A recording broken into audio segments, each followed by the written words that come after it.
Good afternoon, ma'am. Good afternoon po. Ano po yung atin? Magbebenta po ako ng gold coin. Dala akong ano, sir? Gold coins. Gold coins. May dala po akong ano sir, yung gold coin sir. 108 grams. Pero may mabigat pa rin yung iba, yung matagal na. Nako. Baka mamatay yung kiluhan mo dyan. Saan nyo nakuha ito, ma'am? Sa Japan surplus po yan nakuha. Okay. Japan surplus. Yes po. Kasagsagan yan noon nang nag-bid kami na sobrang lugi talaga namin sa bidding namin na halos wala kami nakuha. Halos hindi bumalik yung puhunan namin. Dahil puro basura yung nakuha namin sa bidding. During that time, nung na-mint itong coins na to, siya ang reyna ng Espanya at ng mga kolonya ng Espanya, kasama na doon yung Pilipinas. Yan. So, nung bata pa si Isabel, ibig sabihin, talagang sobrang lumang taong isang pricing mo nakuha. Yung pinrise mo doon kay kay Bustoyo, kay Ah! nanay. Oo, yung ano. Yung nakakuha na isang peraso niyan. Mm-mm. Doon ko siya nakita po na may halaga pala to, may value. Ako si Angelo Bernardo. Welcome sa Dekada Collectible Show. I-feature namin dito ang mga coins, collectibles, vinyl records, toys, books, antiques na dumadaan sa amin. At mag-interview din kami ng mga collectors and dealers. Siyempre, hindi mawawala ang ating mga picks at mga pasyal na may kinalaman sa collectibles. Tara, kwentuhan tayo. Pumunta po ako dito kay Sir Dekada para magbenta po ng gold coins na iningatan po ng mahabang panahon ng misis. Yes po, sir. Sir, ako po yung yung kausap niya sa Saan? sir, sa chat sir. Anong dala mo, sir? Anong dala mo ngayon? May dala po akong sir, yung gold coin sir. Gold coins! Gold coins na naman! Teka, saan po lang muna kayo, sir? Taga Plaridel, Bulacan sir. Laridel, Bulacan. Anong pangalan niyo po, sir? Edmond Castelo sir. Edmund. Okay. Sige, tingnan natin yung coins mo. Bali, ano to? Saan nyo nakuha to, sir? Bali yan sa misis ko galing yan sir. Bali pamana sa kanya sir. Pamana sa misis nyo. Yes sir. Okay. So, alam niyo ba kung ano to mga to? Yun nga po sir eh. Bukod sa gold coin siya, paano nyo nalaman na gold coin siya? Bali nag-research lang po si misis sa sa Google sir. Gano'ng katagal na niyang hinahawakan itong gold coins nyo? Matagal-tagal na rin sir. Ilang taon na rin sir. Sabi na walang... Okay. Sige, silipin lang natin, Okay, mukhang to.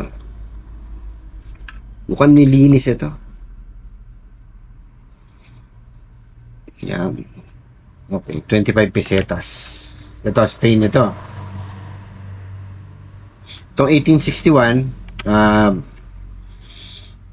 tsaka 1863, yan, parehong yan. Parehong Pilipinas. May nakalagay naman na Pilipinas sa likod. Ito. So, ito yung ginamit nung panahon ng Kastila. Na coins, na 4 pesos. So, sabi nila, ang 4 pesos daw, isang taon ng sweldo ng manggagawa nung panahon na yun. 4 pesos, isang taon na yun. Tsaka doon sa mga loterya, mga lottery, mga ganito yung pinaparapol nila minsan. Yun, ganun kamahal ang mga gold coins. Tapos, magtataka kayo, bakit 162 years na? Pero ganito pa rin yung kondisyon. Yan, ganyan kondisyon niya kasi ang gold hindi nagre-react. Hindi siya masyadong nagtatarnish kasi wala siyang reaction sa ibang mga metals, ibang mga fluids, mga liquids, ganun. Kahit mabasa siya, malubog sa ilalim ng lupa, malubog sa tubig, walang masyadong reaction kasi nga, ginto siya. Ganun ka-importante yung ginto. At ganun siya ka-durable.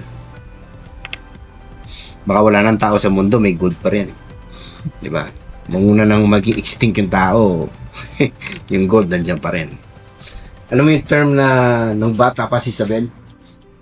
Hindi po sir. Hindi mo alinabutan yung term. Ilan taon ka na ba? Sir, 35 sir. Ano pala to eh, millennial to. Alam mo yung bata pa si Isabel? Narinig ko na nung maliit ako. Sinasabi na ng nakatanda. Sabi ng mga tatanda, yung mga ganyan term. Iniisang kasing ng bata pa si Isabel. Tapos yung Cara Cruz. Alam mo yung Cara Cruz? Yes, sir. Ayun, sa ibang episode natin pipicture yun. Saka yung kusing. Pero ngayon, nang bata pa si Isabel, eto si Isabel. Yan, Queen Isabella II. Yan, siya yung reyna nung panahon ng Kastila. During that time, nung na-mint itong coins na to, siya ang reyna ng Espanya at ng mga kolonya ng Espanya, kasama na doon yung Pilipinas. Yan. So, nung bata pa si Isabel, ibig sabihin, talagang sobrang lumang taong. Sir, ayun, tanong, magkano to? Inaano ko sana sir ng 100 sir kung pwede. 100K! 100k sir. Ang ganda na rin yung nyo, sir. Presyo nyo, sir. Nga pala, merong importanteng event ngayong August, sa August 23 to August 25. Baka gusto nyo pumunta. Yung FCAS Convention. FCAS is Philippine Collectibles and Antique Society. Gaganapin ito sa Westin Manila Hotel sa Mandaluyong. Ayun. Sana makapunta kayo doon. Madaming coins na maraming doon. May booth para sa mga nagbebenta ng coins. Tapos pupunta rin kami doon, magbebenta kami ng collectibles. At marami pa. So yung mga ganitong coins, yun, ordinaryo lang doon yun. Marami doon. So recommend ko kayo kung kayo ay collector ng coins o nagsisimula ng collectibles, punta lang kayo doon, sir. Meron siyang minimal na charge. Pero naman, sulit naman yun kasi merong auction, merong mga talks mula sa mga experts. At meron din for kids na doon, na section na matutuwa yung mga anak nyo. So, pwede nyo dalhin sila doon. Sir, pwede ko bang tawaran tong konti? Hindi pala konti, medyo malaking tawad. 68. Pwedeng sir, 75. 75. Sa tatlo. Problema kasi dun sa coin mo, linis eh. So wala siya masyadong premium dun sa gold value. Tapos hindi siya ganun ka-rare. At although gold siya, siyempre ang most na nadederive natin value dito is from the gold value. Mga common, ang hinahanap natin dito na rare sa series na 4 pesos is 1867. Tsaka yan, 1866, 1867. Yun, dun tayo makakaasa ng 6 figures hanggang 7 figures. Mula 100 hanggang 1M pwede. Mas makahanap kayo ng 1866 tsaka 1867. Pero itong 1861, 1860. Ano to? 1863, hindi masyado. Sige, konting tawad pa. 71.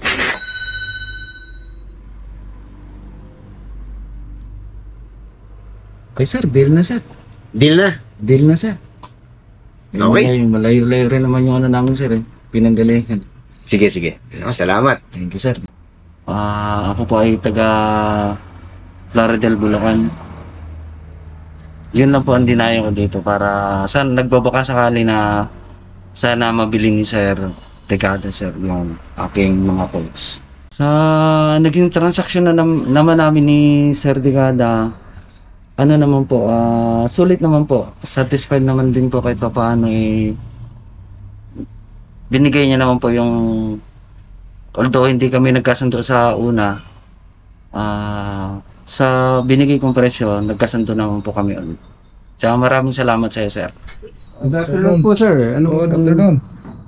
Anong atin? Ay, dala kong sir? Gold coins. Gold coins. Wow, gold coins na naman. Nagsawa na yung mga tao kakadala ng silver puro gold naman. Patingin sir, anong gold Pure yan? gold to sa akin, sir. Kaya naka-mark to ng 999.9. Baka naman na tanso yan sir. Tingnan mo, sir. Nakikita Alam mo naman. naman, maraming tanso ngayon. Oo. Ano pala pangalan niyo po, sir? Roger. Roger. Tagasan si Roger. Taga Cebu po ako.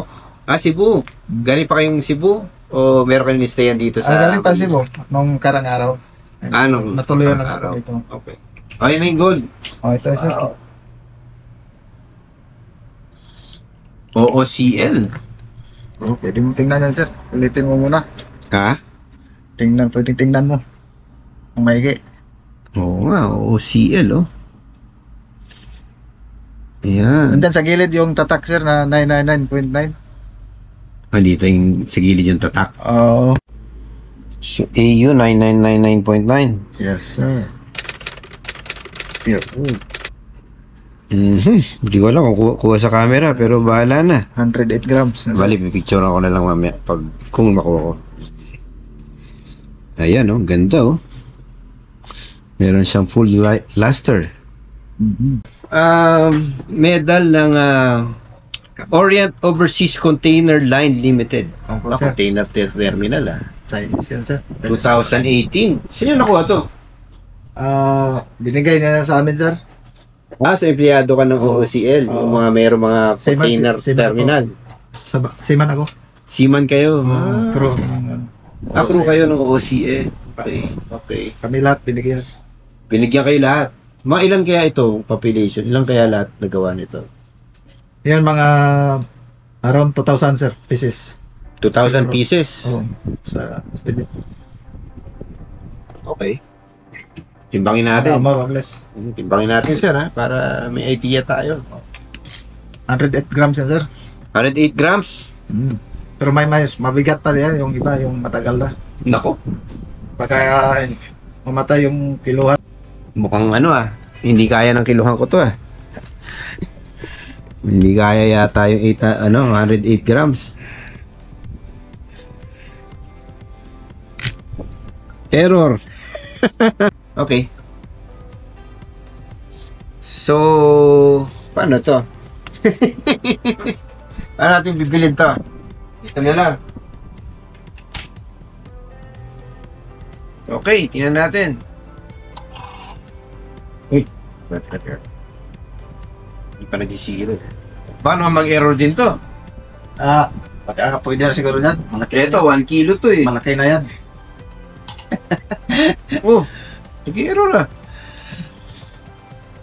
Ayun, Paano natin bibilin to? Hindi matimbang. baka pwede na. Okay na. Lang niya, ayaw Nabigatan pa. Ba't ganon ayaw Okay, ulit.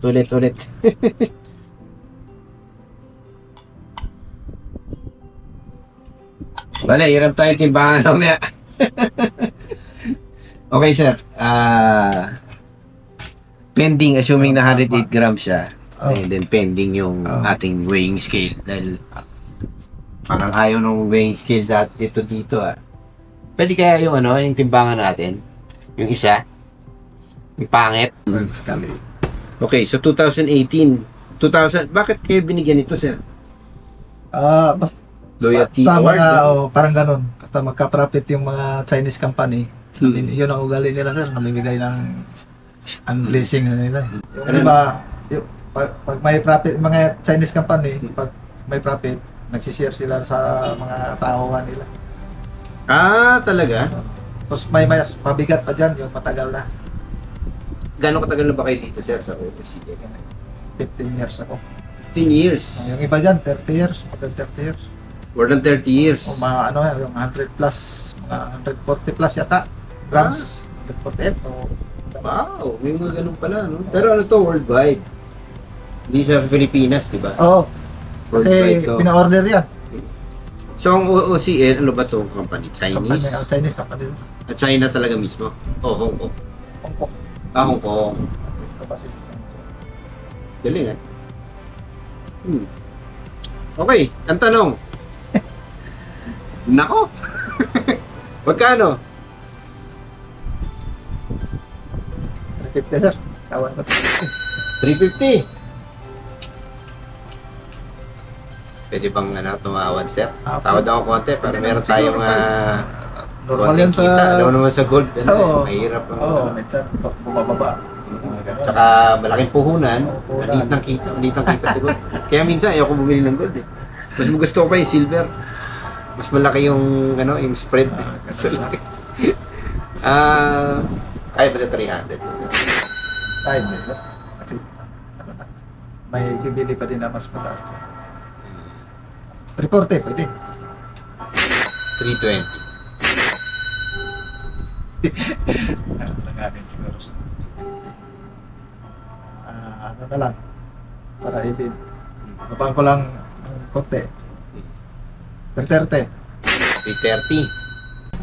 330. Para ano lang, okay na sa akin, okay lang din sa'yo. Hindi ko masyado. Sige sir. Okay? Okay. Okay, pwede na yan. 330. Teka muna, meron ba tayong pera dyan? Siyempre. 30.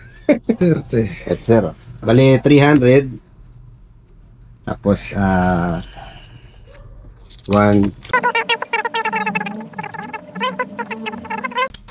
30. Okay. Okay. Thank you po sir. Thank you. Yung mga kasama nyo, lalo na yung mayroong malaking hawak na, papuntahin nyo lang pag gusto na lang magbenta. Bala doon. Okay. Pag okay yung kasundo kami,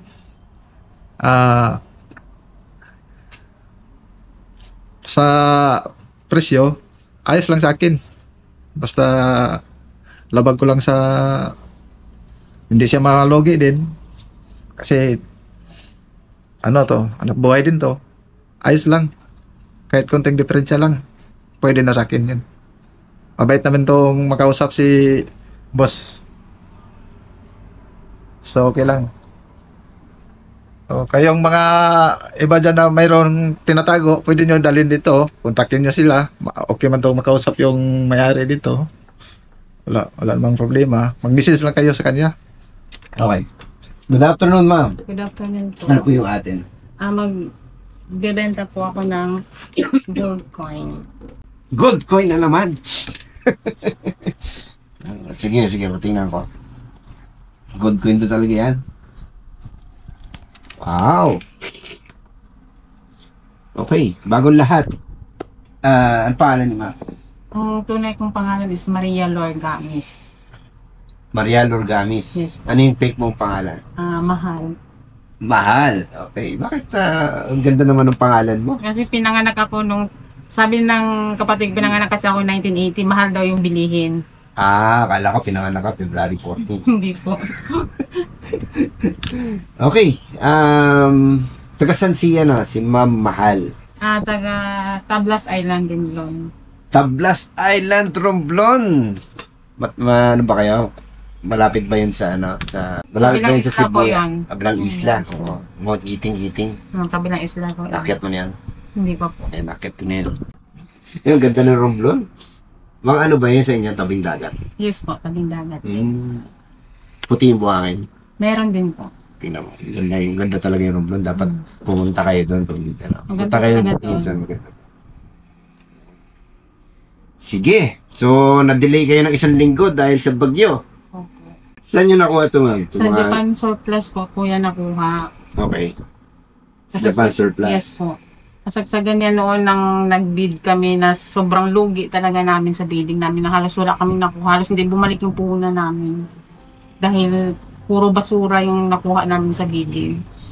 Nalugi kayo? Oo, nalugi kami po. Ano ba? Ba't kayo nalugi? Yung sa bidding kasi pag-bid kasi kami ng Japan surplus, hindi namin alam kung anong mga laman nun. Siyempre, makikilaban kami para kumita kami. Ano ba Jampata na lang po. Container. Ganun. Hindi po, per box po yun or bundle. Nang time kasi yun, yung kasagsagan na talaga ng mano na yung Japan surplus talaga kasi alam nila na malaki ang kinikita. Siyempre, lalaban kami sa bidding kahit malaki para na makabenta kami. Yung lumaban kami, pag uwi namin sa bahay, pag na namin, halos basura lahat, mga laman ng boxes, more on basura. Nakuha ko lang siya sa attache case din na nabid ko yung attache case na isang bundle na almost 3,800 yata. Dalawa lang siyang attache case ang laman. Tapos di nyo alam yung laman ng attache case? Walang laman po ang attache case. Walang laman? Kundi yan lang siya nakasiksik sa ilalim. Swerte. Tapos nung time namin, hindi pa namin alam na may laman yan. Kasi naano kami dahil nga yung puro basura ang nakuha namin, parang wala na kaming pag-asa. Sabi ko itapon na yung attache case, dahil pauwi na kami ng Romblon, palipat na nga kami. Nung paghagis ng asawa ko doon sa namin sa garahe, tumalsik po yan. Naka-plastic. Yes po, tumalsik. Nung pagtalsik, nakita nung namin katulong sa bahay, may tumalsik, parang ginto. Tiningnan namin, nung nakita namin, yun na nga yan, naka-plastic. Pero hindi ko pa alam yun, tinabi ko yan ng 3 years.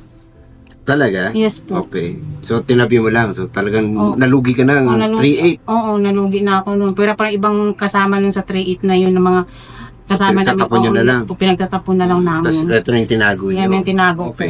Okay. Ganda na storya. So, itong, mga mga South African Krugerrands. Yan. Naka-encounter na rin ako nito dati. Nag-iisa. Pero isa yun, mukhang mag-anak ka. May tatay. May 2 nanay. May anak. May bunso. Oh. Ayan. So, ang Krugerrands ay gold coin na ginawa sa South Africa. Alam mo kung bakit siya Krugerrand yung tawag? Hindi ko alam. Ayun.